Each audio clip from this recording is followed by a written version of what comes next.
कैसे हैं प्यारे बच्चों। तो आज स्टार्ट करने जा रहे हैं हम कार्बनिक यौगिकों में संकरण क्या होता है, किस तरह से निकालें, किस तरह से आइडेंटिफाई करें कि इस कंपाउंड के अंदर संकरण ये है। तो संकरण से रिलेटेड आपकी प्रॉब्लम सॉल्व होने वाली है इस वीडियो से। तो रेडी हैं? तो स्टार्ट करते हैं। कार्बनिक यौगिकों में संकरण, बस आपको वीडियो कंप्लीट देखना है और अगर वीडियो अच्छा लगे तो लाइक किया करो, दोस्तों को शेयर किया करो और उस चैनल को अभी तक सब्सक्राइब नहीं किया है तो सब्सक्राइब ज़रूर कर लें ताकि ऐसे ही लेटेस्ट वीडियो मैं आपको प्रोवाइड करवा सकूं। ओके। कार्बनिक यौगिकों में संकरण होता क्या है? सबसे पहले तो देखो संकरण में क्या होते हैं, लगभग समान ऊर्जा और भिन्न आकृति। देखो S की आकृति अलग है, P की आकृति अलग है। P के अंदर कितने ऑर्बिटल होते हैं? P के अंदर 3 कक्षक होते हैं, PX, PY, PZ। S में 1 कक्षक। कार्बनिक यौगिक हैं, ज़्यादातर आपके S और P ऑर्बिटल ही पार्टिसिपेट करेंगे। D वाले का यूज नहीं होगा यहाँ, इसलिए मैंने D वाले को नहीं लिखा है। S की आकृति अलग है, P की अलग है, P वालों की डंबल शेप की आकृति है। तो समान ऊर्जा, एक ही सेल के अंदर है तो उनकी ऊर्जा सेम है। अगर सेल डिफरेंट है तो ऊर्जा भी डिफरेंट है। एक ही सेल के समान ऊर्जा और आकृति कैसी है? भिन्न वाले कक्षक अपनी ऊर्जाओं का क्या करेंगे? पुनर्वितरण, जिसके फलस्वरूप क्या बनाएंगे? देखो समान ऊर्जा की तो पहले भी थी, समान आकृति पहले अलग अलग थी, अब सभी की आकृति सेम हो चुकी है कि नए कक्षक बनाएंगे। ये ऐसे कितने कक्षक भाग ले रहे थे यहाँ? 1 S और 3 P, तो टोटल 4 हो गए, 4 ही नए कक्षक बनेंगे। अगर 3 ही भाग ले रहे हैं, मान लो 1 S और 2 ही P भाग ले रहे हैं तो टोटल 3 ही कक्षक नए बनेंगे। अगर 2 ही कक्षक भाग ले रहे हैं, 1 S और 1 P, तो 2 नए कक्षक बनेंगे। ठीक है, इस तरह से यहाँ 4 पार्टिसिपेट, 1 S और 3 P कक्षक पार्टिसिपेट कर रहे हैं, अपनी एनर्जी का एक्सचेंज कर रहे हैं और समान ऊर्जा और समान आकृति के नए कक्षक बना रहे हैं। इन नए कक्षकों को हैं संकृत कक्षक और इस पूरी घटना को क्या कहते हैं? संकरण। समझ में आया होगा।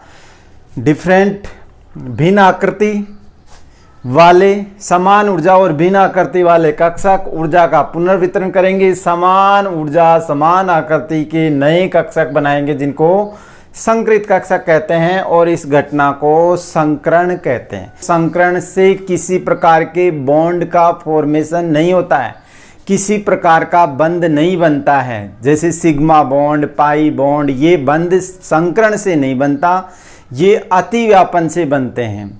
संकरण केवल और केवल उस कंपाउंड की स्टेबिलिटी के लिए, उसके स्थायित्व के लिए होता है। अब संकरण के अंदर आपको याद रखना है कक्षक, देखो 1 S और 1 P ऑर्बिटल ही पार्टिसिपेट, तो 2 नए संकृत कक्षक बनेंगे। 2 के लिए 1 S और 1 P, 2 के लिए sp संकरण। अगर 1 S और PX, PY 2 P orbital participate कर रहे हैं तो टोटल कितने हो गए? 1 + 2 कितने हो गए? 3। मीन 3 नए संकृत कक्षक बनेंगे तो उसमें 1 S है और P के कितने हैं? 2, sp2 संकरण होगा। यदि 1 S और P के 3 ही होते हैं, टोटल तीनों के तीनों ही पार्टिसिपेट हो रहे हैं तो 1 S और 3 P टोटल कितने हो गए? 4 नए संकृत कक्षक। संकरण क्या होगा? sp3। P के 3 है, S के 1 है। S का सभी के अंदर 1 ही है क्योंकि S में ऑर्बिटल कितने होते हैं? S में एक ही कक्षक होता है, एक ही भाग लेगा। P का अगर 1 ले रहा है तो sp, P के 2 ले रहे हैं तो sp2, P के 3, तीनों के तीनों भाग ले रहे हैं तो sp3। संकरण हमेशा सेंट्रल एटम पे निकलता है, केंद्रीय परमाणु पर निकलता है। अब CH4 के C के चारों तरफ H है, मीन केंद्रीय परमाणु कार्बन है, तो कार्बन पे संकरण निकालेंगे न कि हाइड्रोजन के। इसमें देखो सेंट्रल एटम कार्बन है, इसमें भी सेंट्रल एटम केंद्रीय परमाणु कार्बन है, इसमें भी कार्बन है, इसके चारों तरफ हाइड्रोजन है। यहाँ देख लो ये सेंट्रल एटम ही है, जो बीच में एक एक एलिमेंट है वो सेंट्रल एटम है। इसमें कुल बंदी इलेक्ट्रॉन, बंदी मतलब कितने बंद, कौन कौन से एटम इससे जुड़े हुए हैं। जैसे ये आपका है कार्बन, इसके चारों तरफ हाइड्रोजन, इस तरह से 4 बॉन्ड बना रखे हैं। तो ये क्या हो गए? इसमें 4 बंद है तो 4 बंदी electron, mean total bond pair 4 हो गए। ठीक है, बंदी इलेक्ट्रॉन। और कुल अबंदी मतलब इस तरह से आपने कंपाउंड देखे होंगे, नाइट्रोजन के ऊपर है, ये लोन पेयर है, ये लोन पेयर और 3 बॉन्ड पेयर हैं, तो ये 3 तो इस तरह से अमोनिया की स्ट्रक्चर यही होती है।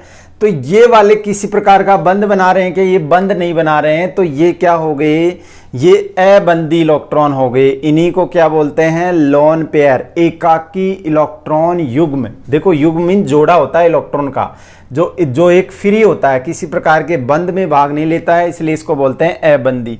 अबंधी इलेक्ट्रॉन यहाँ है क्या, यहाँ 4 ही होते हैं कार्बन के पास बाह्यतम कोश में, आउटर मोस्ट सेल में। तो आपके 4 इलेक्ट्रॉन बंध बनाने में भाग ले लिए, तो बंधी इलेक्ट्रॉन 4 हो गए, अबंधी या लोन पेयर 0 हो गए। ठीक है, इस फॉर्मूले की सहायता से आप संकरण निकाल सकते हो। संकरण के लिए डायरेक्ट ट्रिक भी आपको ध्यान रखनी है, अगर आप ये सब ना करके कार्बनिक यौगिकी करनी है, क्योंकि ये फॉर्मूला तो तब यूज आएगा जैसे inorganic compound NH3, H2O, PCl5, इन कंपाउंडों के अंदर भी आपको संकरण निकालना हो, तब आपका ये फॉर्मूला अप्लाई करोगे। यहाँ तो आप डायरेक्ट भी आप देखो, कार्बन के चारों तरफ सिंगल बॉन्ड है, एकल बंध है, सिग्मा सिग्मा सिग्मा, तो आपका संकरण होगा sp3। वैसे भी देखो टोटल बंध कितने बन गए, सिग्मा मीन्स सिग्मा बंध है जो संकरण में, ये बॉन्ड पेयर सिग्मा बंध ही होता है। टोटल बॉन्ड पेयर 4 हो गए, लोन पेयर कोई है नहीं, तो 4 + 0 = 4। 4 के लिए 1 S और 3 P मिलकर 4 बनाएंगे टोटल संकरित कक्षक। इसी की तरह से 1 S और 3 P समान आकृति वाले sp3 बन जाएगा।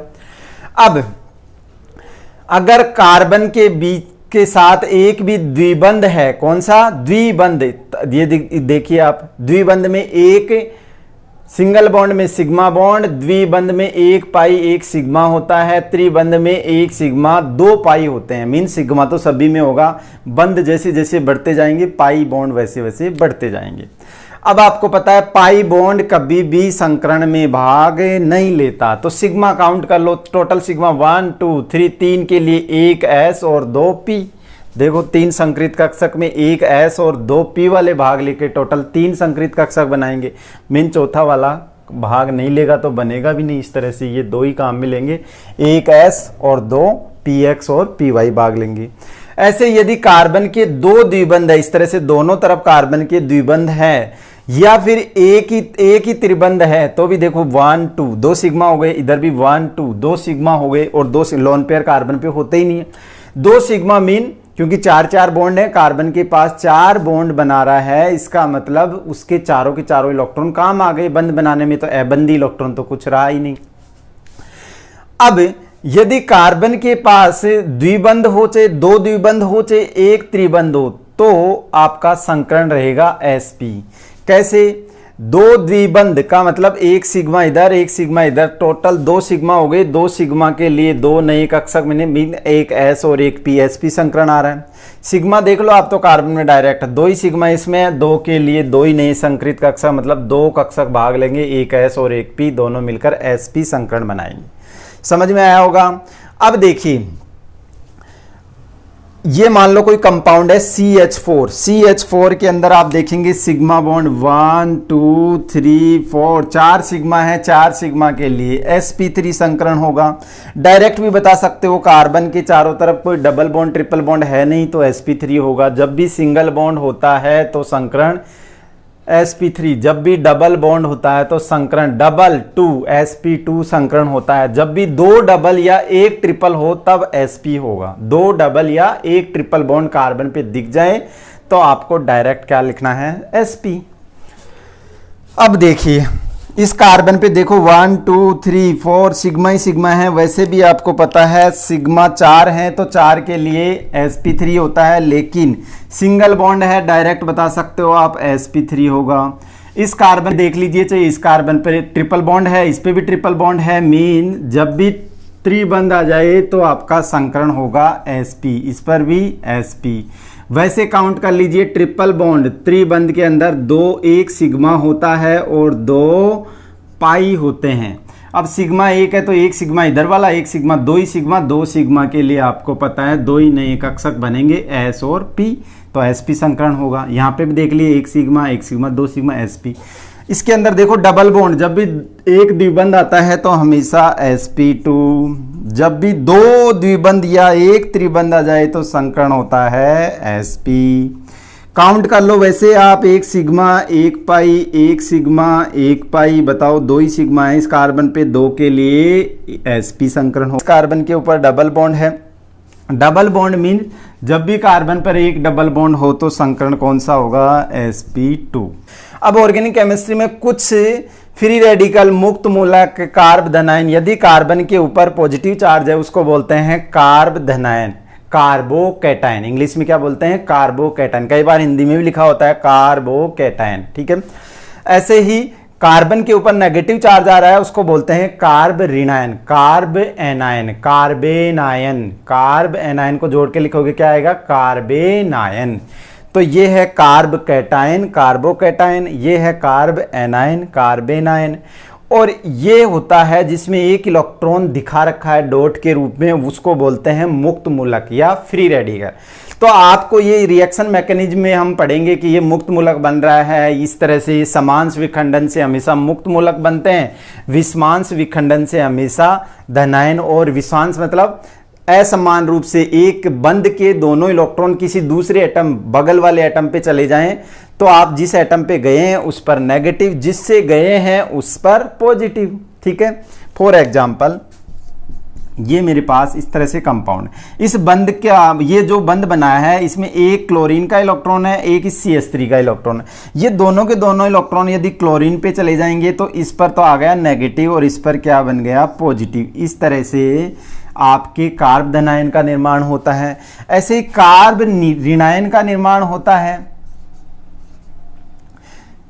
कार्ब ऋणायन का निर्माण इस तरीके से होगा आपका, ये मान लो CH4 है। अब ये कार्बन इस हाइड्रोजन से, ये दो इलेक्ट्रॉन है, एक इलेक्ट्रॉन हाइड्रोजन का है, एक इलेक्ट्रॉन कार्बन का है। ये कार्बन ये दोनों ही इलेक्ट्रॉन को अपनी ओर ले लेगा तो इस पर नेगेटिव आ जाएगा और इस पर पॉजिटिव आ जाएगा, क्योंकि इसका इलेक्ट्रॉन चला गया और इसके पास एक एक्स्ट्रा इलेक्ट्रॉन पे नेगेटिव चार्ज, तो इस पर नेगेटिव। जब दोनों ही इलेक्ट्रॉन एक एटम पे आ जाएं या चले जाएं, तो आ जाएं तो नेगेटिव, चले जाएं तो पॉजिटिव। मीन ये सारा का सारा कैसा विखंडन हो रहा है, बंध किस तरह से टूट रहा है, विषमांश, समान रूप से नहीं टूटता। समान रूप से अगर ये टूटता तो इस तरह से टूटेगा। समान का मतलब ये अपना इलेक्ट्रॉन ले जाए, ये अपना इलेक्ट्रॉन ले जाए, इस तरह, इसको बोलते हैं समांश विखंडन। इससे हमेशा मुक्त मूलक बनते हैं। क्या बनते हैं, समांश विखंडन से मुक्त मूलक बनते हैं। मुक्त मूलक मतलब एक फ्री इलेक्ट्रॉन होता है। वो इतना पता होना चाहिए समांश विखंडन क्या होता है, विषमांश विखंडन क्या होता है, विषमांश विखंडन से किसका निर्माण होता है। ये सारे के सारे मध्यवर्ती होते हैं, अस्थायी होते हैं, तुरंत रिएक्शन करेंगे और कंपाउंड बनाएंगे। अब देखो इसका तो इलेक्ट्रॉन चला गया, मीन इसके पास जो चौथा इलेक्ट्रॉन था वो भी चला गया। अब इसका मतलब इसके पास तीन ही बॉन्ड बने हुए हैं। तीन बॉन्ड के लिए ये इस तरह से है, हाइड्रोजन ने तीन बॉन्ड बना रखे हैं और ये चौथा इलेक्ट्रॉन है ही नहीं। मीन तीन बॉन्ड है तो इलेक्ट्रॉन ही नहीं है, तो आपने को तो यहाँ टोटल बंदी इलेक्ट्रॉन देखने हैं। अबंदी इलेक्ट्रॉन है क्या इसके अंदर, तो बंदी इलेक्ट्रॉन तो हो गए आपकी, ये जितने बंद बन रहे हैं उतने बंदी इलेक्ट्रॉन योग में। तीन तो सिग्मा हो गए, प्लस लोन पेयर कोई है ही नहीं, इलेक्ट्रॉन ही नहीं है, चौथा कहाँ से आएगा, 0 3 टोटल हो गया। तीन के वैल्यू, एक S और 2 P मिलकर टोटल 3 बनाएंगे, मीन sp2 संकरण होगा। कौन सा संकरण होता है, बहुत इंपॉर्टेंट है ये। तीनों के अंदर आपको संकरण का पता होना चाहिए, क्योंकि हर चैप्टर में रिएक्शन मैकेनिज्म, किसी ना किसी रिएक्शन की मैकेनिज्म जरूर दे रखी है, तो वहाँ पे ये मध्यवर्ती के रूप में बनते हैं। वहाँ आपको ये पता ही नहीं रही कि कार्ब धनायन क्या है, कार्ब ऋणायन क्या है, मुक्त मूलक क्या है, तो ये पता होना चाहिए उसके बारे में। अब देखिए इसके पास कौन सा संकरण हुआ, sp2। यहाँ देखिए CH3 माइनस, जब भी नेगेटिव चार्ज होता है इसका मतलब उसके पास 2 इलेक्ट्रॉन एक्स्ट्रा हैं, फ्री है। तो जब भी 2 इलेक्ट्रॉन फ्री होते हैं, मीन कोई बंध नहीं बना रहे हैं, तो उसको बोलते हैं लोन पेयर। इसका मतलब इसमें बॉन्डेड एटम, तो 3 हाइड्रोजन है, तो 3 तो आपके हाइड्रोजन सिग्मा बॉन्ड से जुड़े हुए हैं, तो 3 सिग्मा, 3 बॉन्ड पेयर हो गए, 3 तो बंदी इलेक्ट्रॉन हो गई, इलेक्ट्रॉन युग्म हो गई। और अबंदी के अंदर ये अबंदी कितने हो गए, लोन पेयर, पेयर मीन्स जोड़ा, 2 इलेक्ट्रॉन है, 2 इलेक्ट्रॉन से एक जोड़ा बनेगा, मीन लोन पेयर 1 हो गया। टोटल कितना हो गया, 4 हो गया, टोटल 3 + 1 4 हो गया। और 4 जब भी इसकी वैल्यू टोटल 4 आ रहा है, 4 के लिए एक s और तीनों के तीनों p ऑर्बिटल पार्टिसिपेट करेंगे और sp3 संकृत कक्षक sp3 4 नए संकृत 1 2 3 4 4 नए संकृत कक्षक बनाएंगे। तो 4 के लिए हमेशा sp3 क्या होता है, sp3 एक s और 3 p, टोटल 4 हो गया। अब इसके अंदर देखिए, इसमें मैंने कहा था समांश विखंडन होता है। ये बंद है, ये कार्बन है, इधर हाइड्रोजन है, इस कार्बन के इधर 3 बॉन्ड और बने हुए हैं किसी एटम के साथ। अब जब भी समांश विखंडन होगा, लाइट वगैरह सनलाइट से हमेशा समांश विखंडन होता है। ये समांश विखंडन होगा तो ये अपना इलेक्ट्रॉन लेगा, ये अपना ले लेगा। मीन इसने हाइड्रोजन का इलेक्ट्रॉन थोड़ा ही लिया है, इसने खुद का ही इलेक्ट्रॉन लिया है। खुद का इलेक्ट्रॉन लिया है तो इस पर डॉट के रूप में इलेक्ट्रॉन, तो एक अकेला इलेक्ट्रॉन है क्या, इलेक्ट्रॉन पेयर के रूप में थोड़ा ही है, ये तो सिंगल इलेक्ट्रॉन है। जबकि लोन पेयर हमेशा इलेक्ट्रॉन जोड़े के रूप में प्रेजेंट होते हैं। लोन पेयर में क्या होते हैं, पेयर के रूप में। ये पेयर नहीं है, सिंगल इलेक्ट्रॉन है, तो सिंगल इलेक्ट्रॉन काउंट नहीं करेंगे। तो आपके बॉन्ड ही देख लो, 1 2 3 सिग्मा हो जाएंगे, प्लस लोन पेयर है क्या, लोन पेयर है ही नहीं, ये तो 1 इलेक्ट्रॉन है अकेला, तो लोन पेयर 0 हो गए। टोटल वैल्यू आई 3 के लिए क्या होता है, sp2 एक s ऑर्बिटल और 2 p ऑर्बिटल पार्टिसिपेट करेंगे, ऊर्जा का पुनर्वितरण करेंगे। इस तरह से टोटल 3 नए कक्षक बनाएंगे जिनको बोलेंगे संकृत कक्षक, और संकरण होगा sp2, क्योंकि 3 के लिए एक s और 2 p मिलकर sp2 बनाएंगे। इस तरह से आप किसी भी कंपाउंड का संकरण निकाल सकते हैं। अब इस पर प्रैक्टिस कीजिए और एनसीईआरटी के अंदर ऑर्गेनिक केमिस्ट्री के जितने भी ऑर्गेनिक कंपाउंड हैं उनके सेंट्रल एटम पे सभी पे आप संकरण निकालिए, ताकि आपकी ज़्यादा से ज़्यादा प्रैक्टिस हो। यदि आपको वीडियो अच्छा लगा हो तो लाइक करना, दोस्तों के साथ शेयर करना, और चैनल को सब्सक्राइब नहीं किया है तो सब्सक्राइब करके बेल आइकन प्रेस कर ले, ताकि ऐसे ही वीडियो का नोटिफिकेशन सबसे पहले आप तक पहुंचे। आप लोगों का जितना मेरे को सपोर्ट रहेगा उतना ही मैं आपके लिए बेटर से बेटर कर पाऊंगा।